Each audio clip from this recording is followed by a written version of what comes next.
Story number 1. The Man in the Fireplace. Winter in our small, secluded cabin had always been a time of quiet reflection and cozy evenings by the fire. My wife, Margaret, and I had chosen the old wooden house nestled deep within the woods of Vermont for its isolation and the promise of peace it offered away from the relentless pace of city life. The cabin, with its sturdy beams and thick walls, stood resilient against the biting cold, a sanctuary where time seemed to slow down, allowing us to reconnect with each other and the natural world around us. Our first few weeks were idyllic. We spent our days hiking through snow-covered trails, photographing the pristine beauty of the landscape, and enjoying the simplicity of life without the constant distractions of modern technology. Margaret, ever the artist, found inspiration in the serene environment, her sketches capturing the subtle nuances of winter's embrace. I, a writer by profession, reveled in the solitude, letting my thoughts flow freely onto the pages of my journal.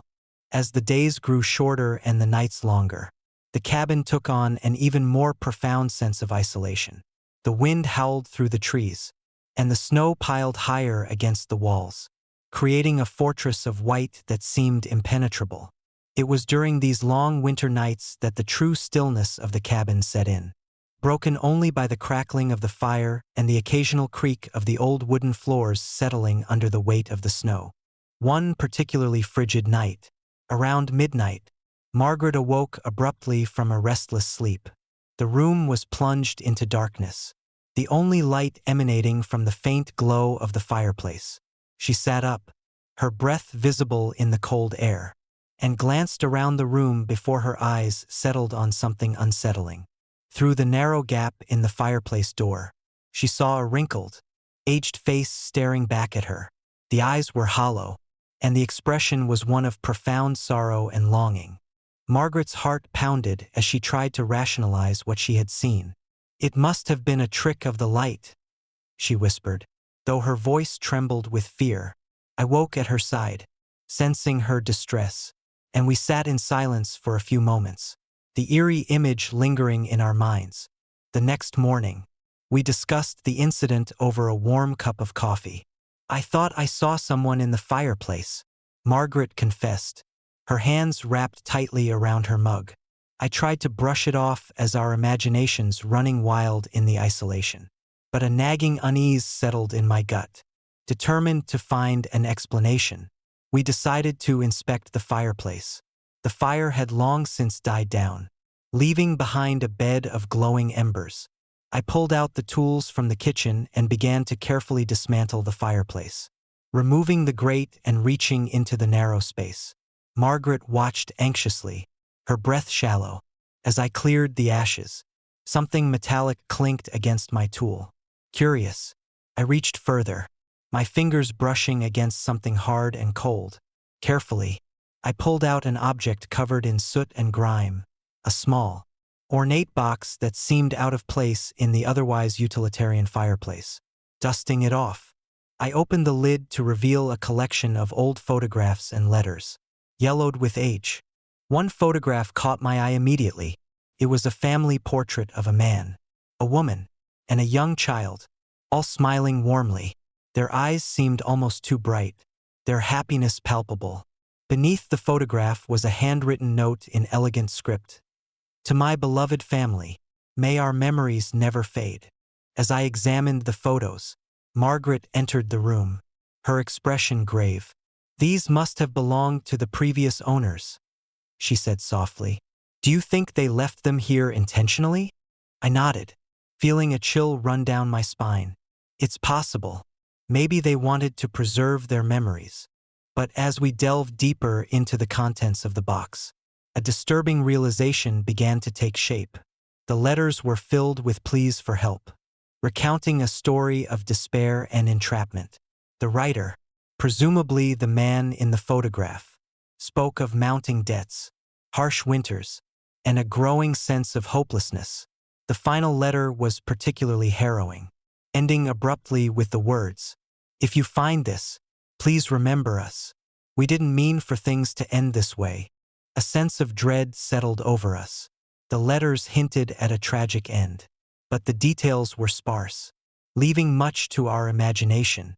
As we pieced together the fragments of their story, the sun dipped below the horizon, and the cabin was once again enveloped in darkness. That night, the air felt heavier, the silence more oppressive. Margaret and I tried to sleep, but the memory of the wrinkled face in the fireplace haunted us. Every creak and groan of the old house seemed amplified, each shadow cast by the flickering firelight appearing more menacing than before. Around 2 in the morning, Margaret stirred again, her eyes wide open. "I'm seeing him again," she whispered, pointing towards the fireplace. Sure enough, the same wrinkled face appeared once more, staring into the room with those hollow eyes. This time, however, the expression had shifted. There was a hint of anger, a silent plea that sent shivers down my spine. "We need to do something," I said, my voice barely audible. "We can't keep ignoring this." Determined to uncover the truth, we began to investigate the history of the cabin. The local library had limited records, but we managed to find a few old newspaper clippings and property records that painted a bleak picture. The previous owners, the Whitaker family, had indeed suffered a tragic fate. The father, burdened by debt and despair, had succumbed to his darkest impulses, locking his wife and child in the basement fireplace during a particularly brutal winter storm. The family never escaped, and the man had vanished without a trace, leaving the community to grapple with the haunting mystery.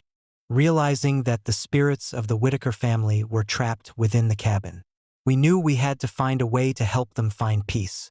The presence in the fireplace was no longer just a fleeting apparition. It was a manifestation of their unresolved anguish and suffering. We decided to perform a cleansing ritual, hoping to release the trapped souls and lift the oppressive atmosphere that had settled over the cabin. Armed with candles, sage, and the old photographs, we set up a small altar in the living room. Margaret began to chant softly, invoking protection and peace, while I recited passages from the letters we had found, acknowledging their pain and offering our assistance in helping them move on. As the ritual progressed, the temperature in the room seemed to rise, the cold giving way to a comforting warmth. The candles flickered, casting gentle shadows that danced along the walls. Suddenly, the wrinkled face in the fireplace appeared again, but this time, there was a noticeable change in its demeanor. The sorrow had been replaced by a semblance of hope, and the silent plea had transformed into a silent gratitude. "We hear you," I said, my voice steady. "We're here to help." The room was filled with a palpable sense of relief, as if a heavy burden had been lifted.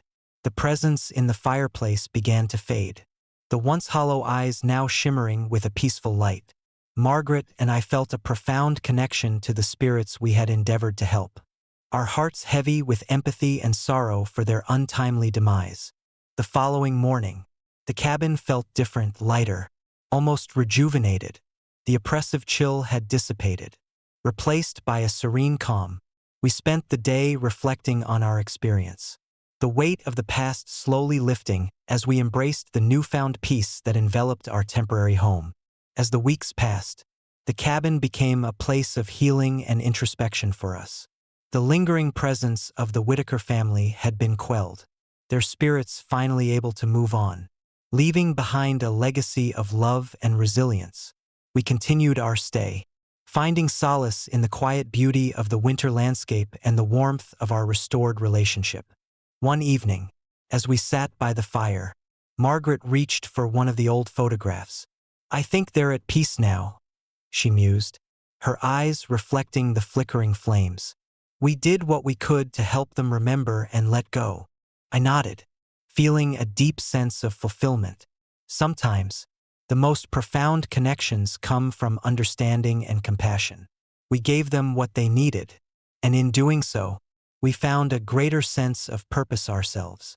The old wooden house, once a symbol of isolation and despair, had transformed into a beacon of hope and healing. The spirits of the past had been acknowledged and honored, their stories woven into the fabric of our own lives. as the winter slowly gave way to the promise of spring. We knew that our time in the cabin had left an indelible mark on our hearts, a testament to the enduring power of empathy and the resilience of the human spirit. Years later, we often reminisce about that winter, the chilling nights, and the journey we undertook to bring peace to a family long forgotten by time. The cabin still stands, a silent guardian of the memories that transpired within its walls, a reminder that even in the darkest of times, love and understanding can bridge the gap between the living and the restless spirits that linger in the shadows. And sometimes, on quiet winter nights, when the wind whispers through the trees and the snow blankets the world in serene white, I can almost hear the faint echoes of the Whitaker family's gratitude, a gentle reminder of the night we faced our fears and helped a family find their way home. Story number 2. The stopped clock. I've always been drawn to old houses. There's something about their silent stories and the way they hold onto memories that fascinates me. So when I inherited the old wooden house on Maple Street from an uncle I barely knew, I saw it as an opportunity to start fresh. The house stood at the end of a quiet cul-de-sac, its weathered facade hinting at decades of solitude. Tall oak trees encased it, their branches swaying gently in the autumn breeze. The house was a masterpiece of craftsmanship, every detail meticulously preserved despite the passage of time. Upon entering, I was greeted by the grand foyer, its wooden floors polished to a sheen, and a large chandelier hanging from the ceiling. The centerpiece of the living room, however, was an antique grandfather clock that stood solemnly in the corner. Its intricate carvings and ornate design spoke of a bygone era. Oddly enough, the clock never chimed, its hands frozen at 3 o'clock. At first, I dismissed the stopped clock as merely a relic that had lost its mechanism. I set about making the house my own, furnishing each room with modern comforts while respecting its historical essence. Yet, there was an unsettling feeling that lingered, especially whenever the wind picked up. On those windy nights, the clock hands seemed to shimmer, aligning perfectly at 3 a.m., as if marking a specific moment in time. The locals were tight-lipped about the house's history. When I inquired, they offered vague responses, their eyes darting away whenever the topic arose. It wasn't until I met Mrs. Abernathy, the elderly woman who lived next door, that I began to unravel the mystery. She invited me over for tea one chilly afternoon, her wrinkled hands steady as she poured from a delicate china set. "You know," she began, her voice soft yet carrying an undeniable weight, "that clock in your house has seen some dark times. It's not just a timepiece. It's a witness." I leaned in, intrigued. "What do you mean?" Mrs. Abernathy sighed, her gaze distant. "Years ago, your uncle lived there with his wife and 2 children. They were a happy family, or so it seemed. But one stormy night, a fire broke out. No one knows exactly how it started, but it consumed the house in minutes. Your uncle was the only one to survive, but he was deeply traumatized by the loss. He never spoke much about that night, and the house was left abandoned until you came along." I felt a chill run down my spine. The clock's fixed hands suddenly felt more ominous. "Do you think the clock has something to do with it?" Mrs. Abernathy nodded slowly. "Many believe that the clock captures a moment of tragedy, repeating it whenever the wind whispers through the trees. It's as if the house never wants to forget, to relive that night over and over. Determined to understand, I decided to spend a night in the house, documenting any strange occurrences, armed with a camera, a notebook, and a resolve to uncover the truth. I settled into the living room as dusk gave way to darkness. The wind howled outside, rattling the windows and making the old house groan under its force. At exactly 3 a.m., the atmosphere shifted, the temperature plummeted, and a heavy silence settled over the room. The clock's hands shimmered once more, aligning at 3 o'clock. I felt an inexplicable pull, a sense of being watched. My camera's battery died, leaving me in darkness save for the dim light filtering through the curtains. Suddenly, The room was filled with flickering shadows. The air thickened, and a faint scent of smoke wafted in. I heard the crackling of flames and the distant cries of my uncle's family. My heart raced as images formed in my mind. Flames engulfing the house, terrified faces, and the desperate screams of a family trying to escape. It was as if the house was replaying that tragic night, forcing me to witness the horror firsthand. Panic set in. I tried to move, to leave the room, but an invisible force held me in place. The shadows took shape, revealing ghostly apparitions of my uncle, his wife, and their children, their eyes hollow with sorrow and fear. They reached out to me, their hands trembling, mouths open in silent pleas for help. Desperate, I whispered, "What do you want from me?" My uncle's ghost stepped forward, his eyes meeting mine with a depth of anguish. "Remember us. Don't let our story fade into oblivion." Tears welled up in my eyes as I realized what needed to be done. The house, the clock, the spirits, all yearning to be remembered, to have their story told. I vowed to honor their memory, to ensure that their tragedy was not forgotten. The next morning, exhausted but resolute, I began researching the night of the fire. Old newspapers revealed fragmented accounts of the incident, but nothing detailed. Determined to piece together the full story, I reached out to surviving relatives and longtime residents of the town. Slowly, the fragments formed a poignant narrative of love, loss, and the enduring pain of a family torn apart by tragedy. I decided to restore the house, not just as a residence but as a memorial. I fixed the clock, ensuring it remained stopped at 3 a.m., a silent tribute to the moment that had changed everything. I created a small shrine in the living room, displaying photographs and personal items of the Whitaker family, preserving their legacy. As weeks turned into months, the unsettling occurrences ceased. The house no longer felt haunted. The oppressive atmosphere lifted as the spirits found peace in being remembered. The wind still whispered through the trees, but the clock no longer shimmered, standing as a testament to a story finally told. One evening, as I sat by the fireplace, reflecting on the journey, I realized that the house had given me more than just a new beginning. It had taught me the importance of remembering, of honoring those who came before us, and the power of compassion in bridging the gap between the living and the dead. Years later, the old wooden house remains a cherished home, its walls echoing with memories and the warmth of a family once lost but never forgotten.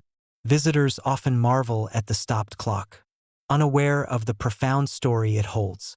And sometimes, on windy nights, if you listen closely, you can hear the faint echoes of the Whitaker family's laughter, a gentle reminder that some stories transcend time, forever etched into the fabric of a place they once called home. Story number 3. The Living Portrait. When Laura and I first stumbled upon the old wooden house at the edge of Ashcroft Forest, we were both captivated by its rustic charm. As freelance photographers, we were always on the lookout for unique locations, and this house seemed like the perfect subject for our winter portfolio. The sprawling oak trees, thick with snow, encased the house in a serene, almost otherworldly beauty. Little did we know, the house harbored secrets far darker than its picturesque exterior suggested. The house had stood abandoned for decades, its windows long since covered with layers of dust and grime. The door creaked ominously as we pushed it open, revealing a spacious living room dominated by a large fireplace and, prominently, a painting hanging above it. The portrait depicted a happy family, a father, mother, and 2 children, all smiling warmly. The colors were vibrant, almost unnaturally so, standing in stark contrast to the muted tones of the room. "This is perfect," Laura whispered, adjusting her camera to capture the artwork. "It's like stepping back in time." We spent the first day exploring the house, taking photographs of each room and marveling at the intricate details that had withstood the test of time. The kitchen, dining room, and bedrooms each told their own story, but it was the living room and its portrait that held our undivided attention. As night fell, we settled into the living room to review our shots. The fireplace crackled, casting dancing shadows across the room. Laura sipped her tea while I flipped through the images on my camera. That's when I noticed something unsettling. In one of the morning shots, a faint outline of a face had appeared beside the family in the portrait. It was subtle, almost imperceptible, but unmistakable. "Laura, look at this," I said, pointing to the screen. She leaned in, her eyes narrowing. "You're right. Do you think it's just a trick of the light?" We both laughed nervously, dismissing it as a glitch.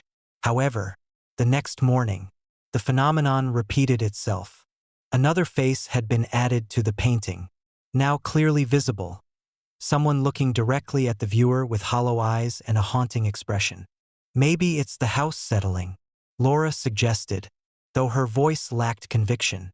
We decided to investigate the house's history the following day. The local library had limited records, but an elderly librarian named Mrs. Thompson remembered the house vividly. "The Whitaker family lived there," she began, her voice trembling slightly. "A happy family, much like the portrait suggests. But tragedy struck one winter. The father, desperate and struggling with debts, became abusive. One night, in a fit of rage, he locked Mary Whitaker, the mother, in the basement. She never escaped. The children couldn't bear the situation and left. But Mary, she remained, trapped and alone.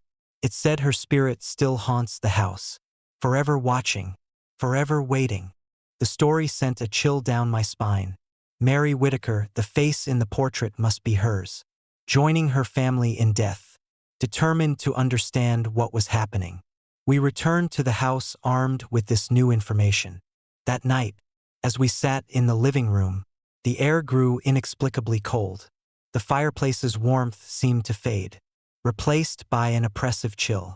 Laura and I exchanged uneasy glances, the shadows in the room deepening unnaturally. "Do you feel that?" Laura whispered. Before I could respond, the portrait began to shimmer, the colors distorting as if the painting itself was breathing. The faces of the family members seemed to move, their smiles fading into expressions of sorrow and fear. The added faces twisted into agonized visages, their eyes pleading for something. Suddenly, the room was filled with whispers, soft, mournful voices that echoed off the walls. "Help us! Don't leave us!" Terrified, we stood up, backing away from the portrait. The door slammed shut, and the temperature plummeted further, my breath visible in the frigid air. I grabbed Laura's hand, pulling her towards the exit. "We need to leave," I urged, my voice barely above a whisper. But as we reached for the door, the whispering grew louder, more insistent. Stay with us." Panic set in. We tried to force the door open, but it wouldn't budge. The whispers transformed into wails, the room vibrating with unseen energy. Desperate, Laura and I searched for another way out, but every window was sealed shut by an invisible force. In the midst of the chaos, the portrait changed once more. The faces now seemed to converge, their eyes following us, trapping us within the room. The father's abusive demeanor was now clear, his eyes burning with rage, while Mary's face contorted in eternal anguish. "We need to communicate," Laura said, her voice shaking. "Maybe Mary can help us." Taking a deep breath, I approached the portrait, feeling a mixture of fear and determination. "Mary Whitaker," I began softly, "we're sorry for what happened. We want to help you and your family find peace." For a moment, nothing happened. Then, the room fell silent, the oppressive atmosphere lifting slightly. The father's face in the portrait softened, his eyes no longer filled with anger but with sorrow. "Peace," Mary's voice echoed in my mind. "Free us." Understanding dawned on me.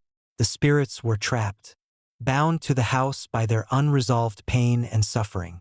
To release them, we needed to honor their memory and acknowledge their plight. "We'll help you," I promised, my voice steady despite the fear gnawing at me. "Tell us what we need to do." The portrait began to glow, a soft, ethereal light emanating from it. The whispers transformed into a harmonious melody, the sound of a family reunited in peace. Images began to form around us, visions of happier times. The Whitaker family together, their love overshadowed by tragedy.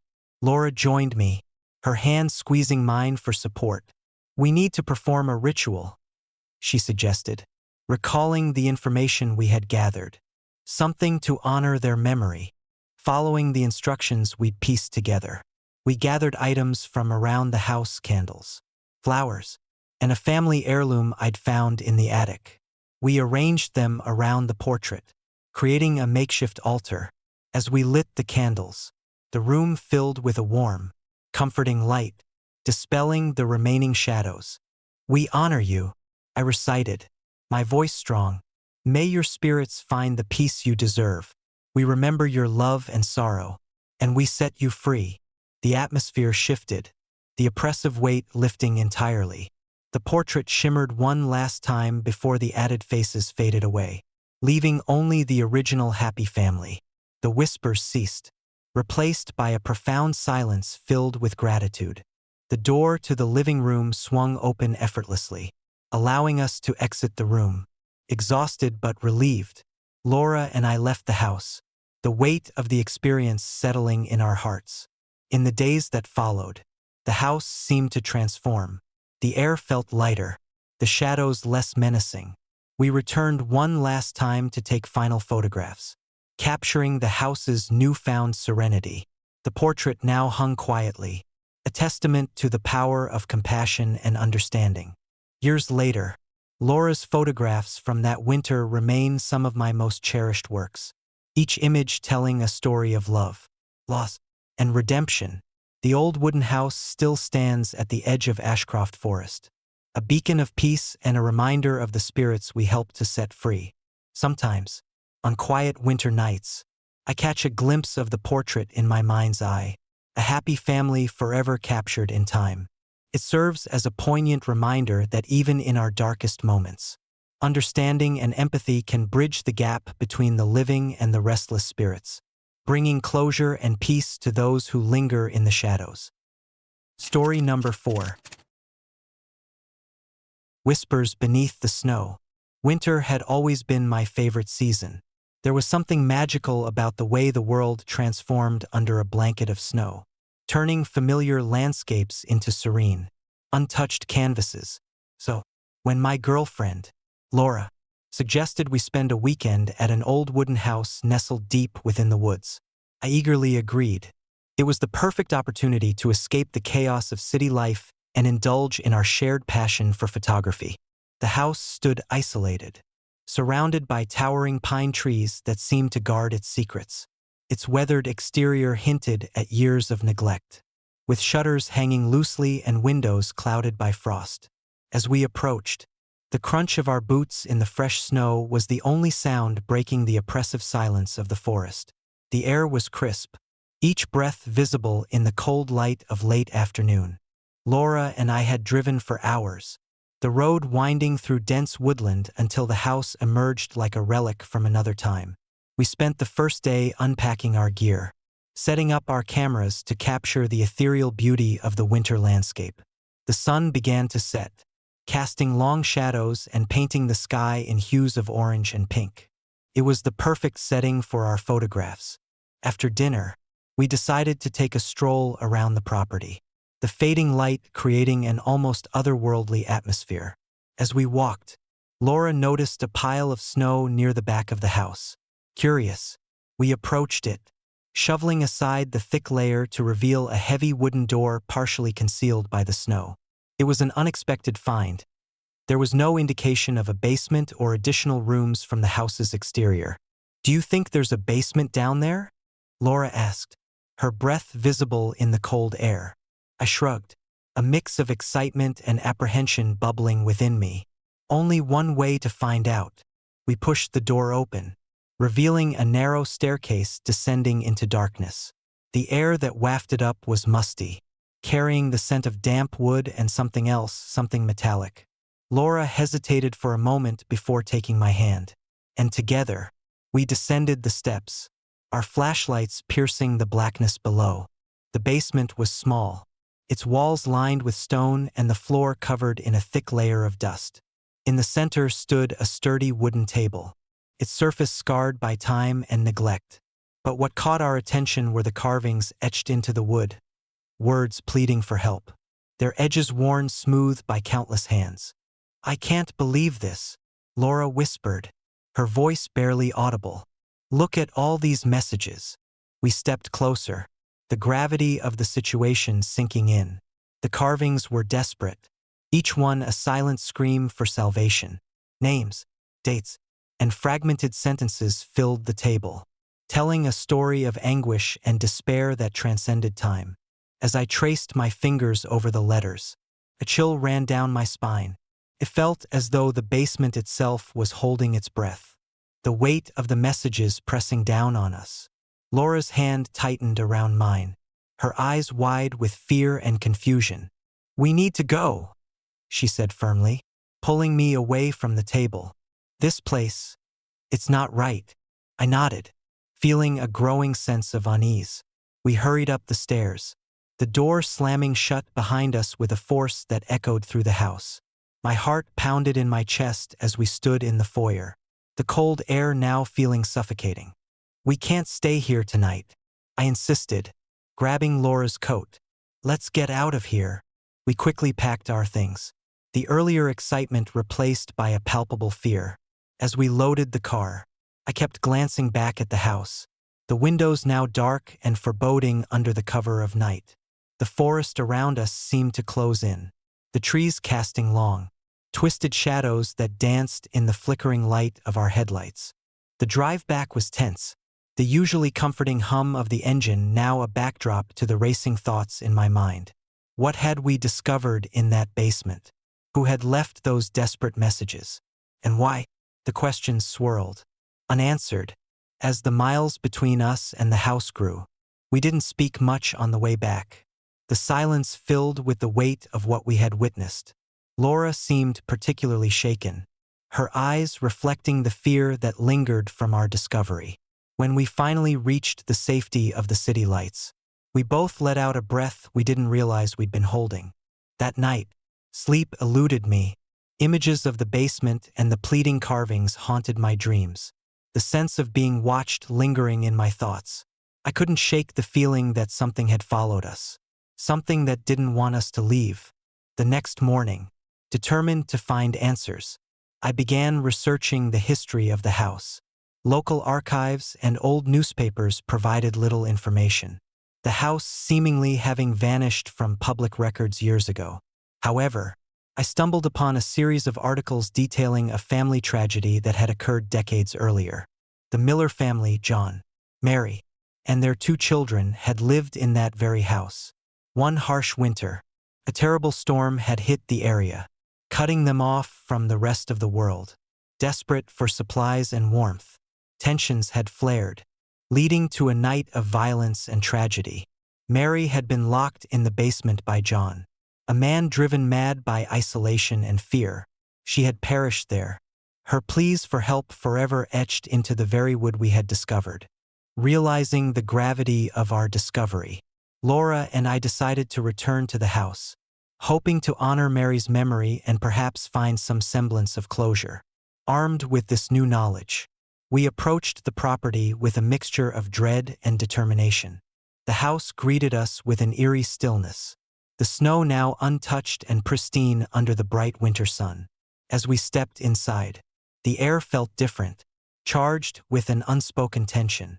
We made our way to the basement door, the memory of our previous visit adding to the foreboding atmosphere.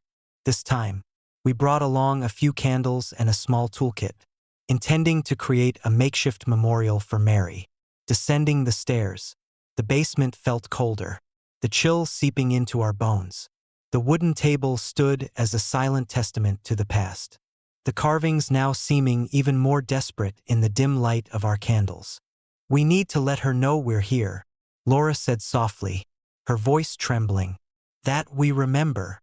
We began by lighting the candles, placing them around the table in a respectful manner. I took out a small bouquet of wildflowers we had picked earlier, placing them gently beside the candles. As I did, the temperature seemed to drop further, the flickering flames casting long, wavering shadows on the walls. "I'm sorry for what happened," I began, my voice breaking. "We're here to honor your memory and ensure you're not forgotten." For a moment, nothing happened. Then, a faint whisper filled the room, the words almost indistinguishable but laden with sorrow. We exchanged nervous glances, the air thick with anticipation. "Thank you," the voice seemed to say, the words growing clearer, more distinct. "Thank you for remembering." A sense of peace washed over us, the oppressive atmosphere lifting as if a weight had been removed.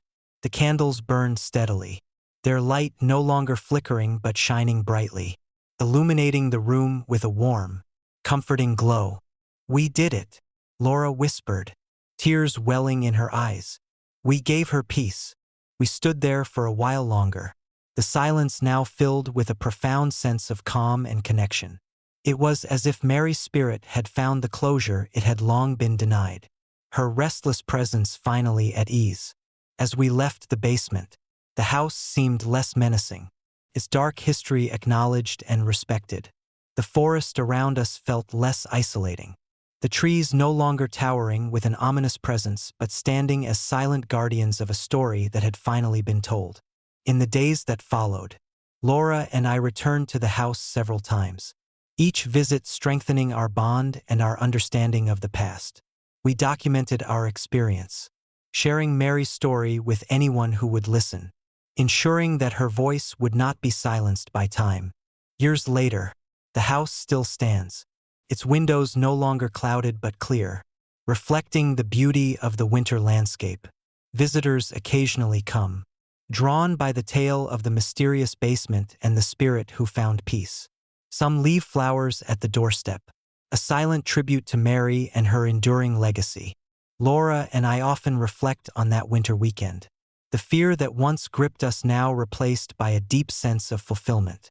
We learned that sometimes, the most haunting places hold the greatest stories of love, loss, and the unyielding desire to be remembered.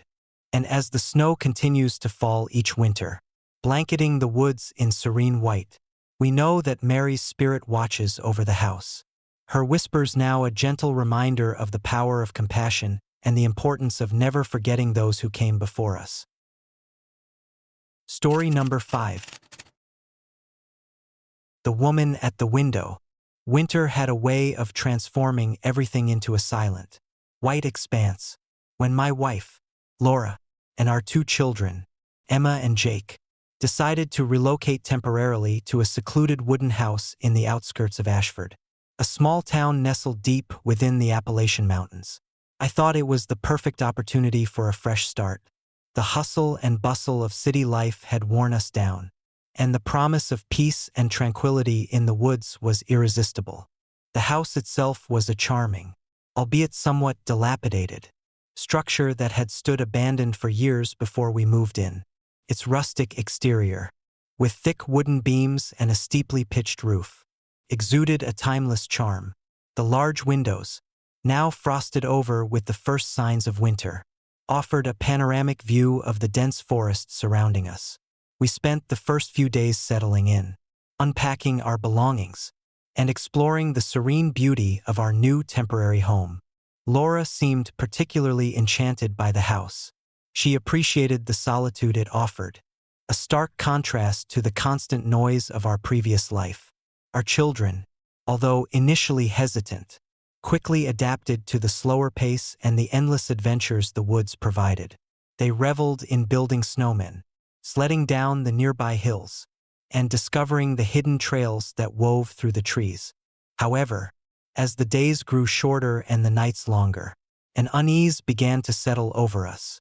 It started subtly, strange noises echoing through the house, the occasional creak of the old wooden floors, and fleeting shadows that danced just beyond the reach of our lanterns. Laura dismissed these as the natural sounds of an old house settling or the whispers of the forest in the dead of night. But I couldn't shake the feeling that we were not entirely alone. The first night we experienced something truly unsettling was eerily quiet. The wind howled outside, and the house groaned under the weight of the accumulating snow. Laura was the first to notice it, a faint silhouette standing motionless by the window in the hallway. She froze, her eyes wide with fear, as she watched the shadowy figure intently staring into our living room. "Did you see that?" she whispered, her voice trembling. I nodded, unable to tear my eyes away from the window. The figure remained, a spectral presence against the backdrop of the moonlit snow.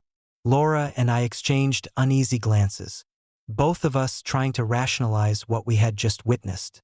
Over the next few nights, the apparition became a nightly visitor. The woman stood by the window, her gaze fixed on the interior of our home. She never moved, never spoke, but her presence was oppressive, filling the house with a sense of dread. The children were terrified, insisting that the woman was watching them as they slept. Laura tried to comfort them, attributing the sightings to tricks of the light or overactive imaginations fueled by our isolation. Determined to understand what was happening, I reached out to the locals for information about the house. Ashford was a small town, and word traveled fast. The townsfolk were tight-lipped, wary of outsiders and reluctant to discuss the history of the old wooden house. After persistent inquiries, an elderly woman named Margaret agreed to share what little she knew. "The house you're staying in has a dark past," Margaret began, her voice barely above a whisper. "Many years ago, it belonged to a woman named Eleanor Whitaker. She lived there with her husband and their young daughter. Eleanor was a kind-hearted woman, beloved by everyone in the community. But one harsh winter, tragedy struck. Her husband, driven by desperation and paranoia, locked Eleanor inside the house during a severe snowstorm, believing that the outside world was intent on taking everything from them. Eleanor never saw the light of day again. She died alone, her spirit never finding peace. Margaret's story sent a chill down my spine. Could Eleanor's spirit be the woman we were seeing? The idea that we were sharing the house with a restless ghost weighed heavily on me. I decided that the only way to put an end to these nightly apparitions was to address the lingering presence ourselves. One particularly cold night, as the wind howled and the snow piled higher against the windows, I gathered Laura and the children in the living room. I explained what I had learned about Eleanor Whitaker and proposed that we perform a simple ritual to honor her memory and help her find peace. Laura was hesitant but agreed, hoping that it would bring some relief to our nightly fears. We began by lighting candles around the room, their soft glow casting long shadows on the walls. I spoke softly, recounting Eleanor's story and expressing our desire to help her find peace. Laura held Emma and Jake close, their small hands clutching each other tightly as we continued the ritual. The atmosphere was tense, the only sounds being the crackling of the fireplace and the relentless wind outside. As I finished the final words of the ritual, a profound silence enveloped the house. The oppressive presence that had plagued us for weeks seemed to lift, replaced by a sense of calm. We held each other, hoping that our actions had made a difference. The next morning, we awoke to a world transformed. The snow had softened, and the sun pierced through the clouds, bathing the house in warm light. The windows were clear, and there was no sign of the spectral woman that had haunted us. Relief washed over us, and we felt a renewed sense of hope that the worst was behind us. However, our peace was short-lived. A few days later, we received an unexpected visit from Margaret. She had come to check on us, sensing that we might still be troubled by the house's past. As we sat in the living room, she hesitated before speaking. "You did what you could for Eleanor," she said softly. "But some spirits require more than just acknowledgement. They need closure." Before we could respond, Margaret stood up and walked towards the window, her eyes fixed on something outside. My heart raced as I followed her gaze, only to see the silhouette of a woman standing by the window once more. But this time, there was something different about her. A look of desperation, a silent plea that seemed to reach out to us. Margaret turned to us, her expression grave. There's more to Eleanor's story. Her husband never returned after that night. The community never forgot the tragedy, and the pain of her loss lingered for years. If Eleanor's spirit remains unsettled, it means there are unresolved emotions that need to be addressed. Determined to help Eleanor find the peace she deserved, we delve deeper into the history of the Whitaker family. Through old newspapers and town records, we discovered that Eleanor's husband had been a respected man. But the isolation and harsh winters had taken a toll on his mental health. After Eleanor's disappearance, he was never seen again, and rumors swirled about his fate. Some said he succumbed to the cold. Others believed he wandered the woods, lost to madness. Realizing that Eleanor's spirit might be connected to her missing husband, we decided to expand our efforts. We organized a small memorial service in the backyard, placing flowers and a candle near the house's foundation, symbolizing the unity of the family and our hope for their spirits to find peace together. That night, as we gathered outside, the wind was gentle, and the snowflakes glistened under the moonlight. We held hands, forming a circle around the memorial, and spoke words of remembrance and compassion. The atmosphere was heavy with emotion, and for a moment, felt as though time stood still. Suddenly, the temperature dropped sharply, and the air grew thick with an unseen presence. The silhouette of Eleanor appeared once more at the window, but now, a faint outline of a man stood beside her. It was as if their spirits were finally reunited. Laura began to speak, her voice steady but filled with emotion. "We honor your love and your pain. May you both find the peace you deserve." As she spoke, the spirits seemed to respond. The oppressive feeling lifted, replaced by a gentle warmth that enveloped us. The silhouettes of Eleanor and her husband slowly faded, their forms dissolving into the night sky. A sense of tranquility settled over the house. The haunting presence finally dissipated. In the days that followed, our time in the wooden house was peaceful. The children played without fear, and Laura and I found a renewed sense of connection and purpose. When the time came to leave, we felt a bittersweet farewell to the place that had tested us but ultimately brought us closer together. Years have passed since that winter in Ashford, but the experience remains vivid in my memory. Laura and I often reflect on the lessons we learned about compassion, understanding, and the importance of addressing unresolved pain. Our children, now grown, carry with them the stories of their time in the woods, tales of the woman at the window and the love that transcended even death. Sometimes, when a cold wind sweeps through the trees or the first snowflakes of winter begin to fall, I can almost feel the presence of Eleanor and her husband, a reminder of the thin veil between our world and the spirits that linger, seeking peace and remembrance. And though we moved on from that secluded wooden house, the bonds we formed and the lessons we learned continue to shape our lives, a testament to the enduring power of empathy and the mysteries that lie hidden in the shadows of the past. Story number 6. Echoes of laughter.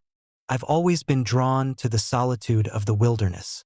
There's something profoundly healing about escaping the relentless pace of city life and immersing oneself in nature's embrace.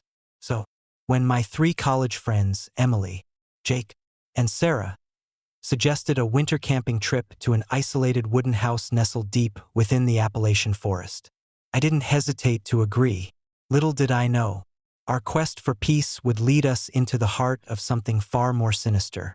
The house stood quietly among towering pines, its weathered wood and steep roof hinting at decades of solitude. We arrived on a crisp December evening, the snow already beginning to blanket the ground in pristine white. The air was sharp, filled with the scent of pine and the distant promise of a winter storm.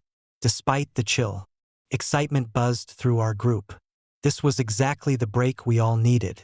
Inside, the house was cozy yet eerie, with creaking floorboards and the faint scent of old wood.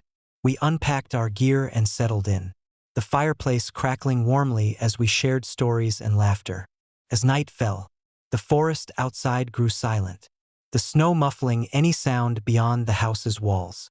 It was the perfect setting for our retreat, or so we thought. Our first night passed without incident, the only sounds being the occasional howl of a distant wolf and the steady crackle of the fire. But by the second evening, an unsettling presence began to make itself known. It started subtly, soft giggles echoing from the kitchen. At first, we dismissed it as the wind rustling through the old house, or perhaps the settling of the structure under the weight of snow. But the laughter was distinct, unmistakably that of a child, clear and uninvited. "Did you guys hear that?" Jake asked, his voice tinged with unease. "Probably just the house," Emily replied, though her eyes betrayed her uncertainty. As the nights progressed, the laughter grew more persistent, its joyful tone gradually morphing into something more haunting. Each evening, as darkness enveloped the house, the sound would emerge from the kitchen, a chilling reminder that we were not alone. One particularly frigid night, curiosity got the better of me. Armed with a flashlight, I decided to investigate the source of the laughter. The beam of light cut through the darkness as I approached the kitchen, my heart pounding in my chest. The room was empty, the only thing out of place being an old, dust-covered box on the countertop. I knelt down, wiping away layers of grime to reveal a faded photograph of a little girl with sad eyes and a hesitant smile. Below the image, in delicate, hurried script, were the words, "I will never let anyone leave here." A chill ran down my spine as the realization hit me. This was no ordinary house. I called out to my friends, who joined me in examining the eerie discovery. Emily suggested we delve into the house's history, hoping to uncover the story behind the haunting presence. Our research led us to the local library, where old newspapers and town records painted a grim picture. Decades ago, the house had belonged to the Miller family, a mother, father, and their only daughter, Lily. One harsh winter, tragedy struck when Lily vanished without a trace. Despite extensive searches, she was never found, and rumors began to circulate about the house being cursed, haunted by the spirit of the lost child who couldn't bear to leave her family behind. Armed with this knowledge, the nights became increasingly tense. The laughter now carried an edge of desperation, and the house seemed to resist our presence. Doors slammed shut on their own. Shadows danced in the corners of our vision, and the oppressive feeling of being watched never left us. Sarah, ever the skeptic turned believer, proposed that we perform a ritual to help Lily find peace, hoping to end the torment that plagued us. One stormy night, as lightning split the sky and rain pelted the windows, we gathered in the kitchen where the laughter was most intense.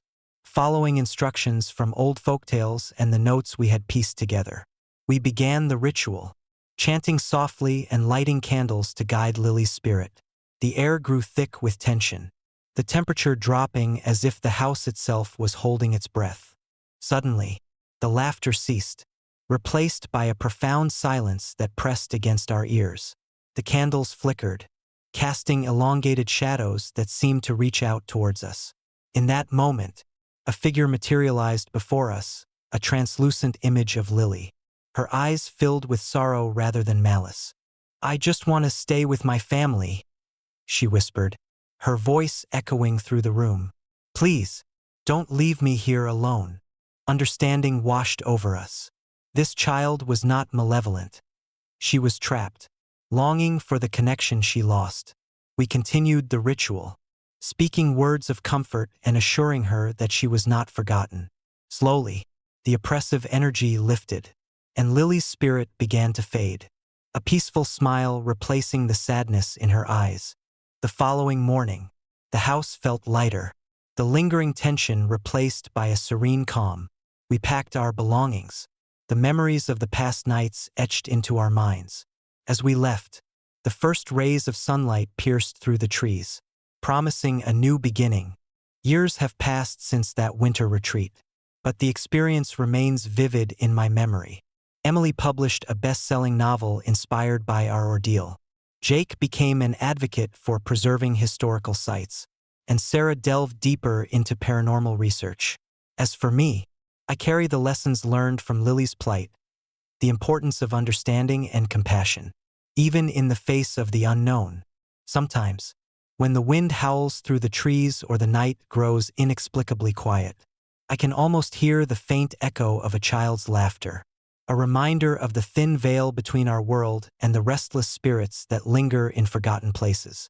And though we've moved on, the bond we formed in that haunted house remains unbroken, a testament to the enduring power of friendship and the mysteries that lie hidden in the shadows. Story number 7. Whispers in the Snow. I never believed in ghosts. Growing up in the Midwest, surrounded by endless cornfields and open skies, tales of spirits and hauntings were relegated to campfire stories and late-night horror movies. But when I moved to the remote forests of northern Scandinavia, seeking solitude and a fresh start as a professional hunter, skepticism gave way to something far more unsettling. The decision to build a wooden cabin deep in the woods wasn't impulsive. After years of city life, the endless noise and constant hustle had eroded my peace. Here, amidst towering pines and blanketed in pristine snow, I thought I could reconnect with nature and myself. The cabin was modest, a sturdy structure with thick walls and a steeply pitched roof to prevent snow accumulation. I worked tirelessly through the summer and autumn, ensuring every nail was driven with purpose, every log placed with intent. Winter descended swiftly. The first snowfall was mesmerizing, transforming the forest into a silent, white expanse. I reveled in the solitude, the crisp air, and the simplicity of life without the distractions of modern society. Each evening, I'd sit by the fireplace, the warmth a stark contrast to the biting cold outside, and reflect on my new life. But as the nights grew longer and the darkness deeper, an unease began to settle in. It started subtly, rustling noises in the attic, the creak of the wooden floorboards as the wind howled outside. I dismissed them as the natural sounds of an old cabin settling or the forest's nocturnal symphony. Yet, something felt off. About 3 weeks into my winter isolation, I began to hear heavy footsteps on the roof. At first, I thought it was the wind shifting the weight of the snow, causing the roof to groan and strain. But these sounds were deliberate, measured, and unervingly rhythmic. Each night, as the clock struck midnight, the footsteps began anew, echoing through the silent cabin. I'd lie awake, heart pounding, straining to listen. The sounds persisted for hours. Yet when I mustered the courage to inspect the roof, there was no evidence of disturbance.